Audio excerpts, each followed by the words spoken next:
You need to sit down and define your goals and not get sucked in to being pressured into other people's goals. Now, what do I mean by this? So on social media these days, you get a lot of fitness models, male, female, like the males have like chiseled six pack, females have like perfect waist to booty ratio, whatever it might be.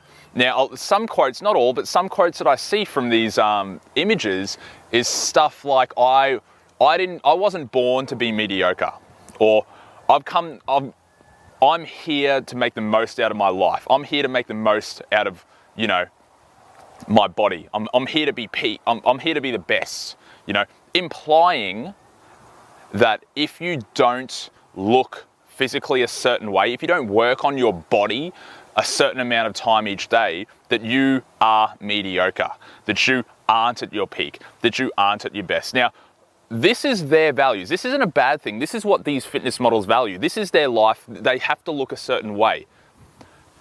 Don't get sucked in to feeling like you're mediocre or feeling like you're not living at your peak if you don't spend the same amount of time trying to look this way as well, okay?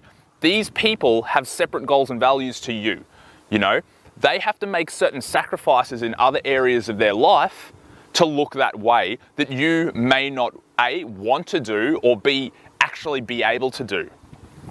You know, you might value friends and family over it. You might value your career over how you look. You might value X, whatever. You probably value a whole lot of other stuff over how you look. Now, how you look, if that's something you value, that's not a good or bad thing, but it doesn't mean that if you don't look a certain way, you're throwing your life away, that you're living a mediocre life. See, you might value spending more time on your career, in which case you might want to work on your health and fitness too. I'm not saying that's a bad thing. In fact, you probably want to always be working on your health and fitness, but not to a level where you're in the gym 2 hours a day. Not to the level where you have to weigh every little morsel of food to make sure you're not over your macros. You know, not at a level where health and fitness takes up a large portion of your day every day. You know, so when you think about your goals, when you think about your values, make sure they're yours.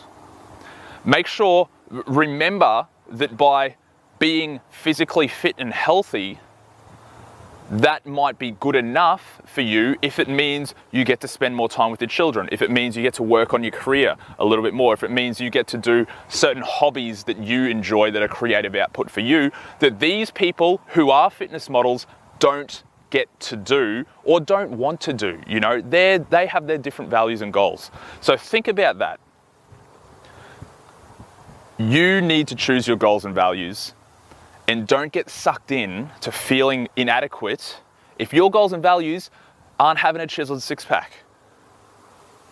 Peace.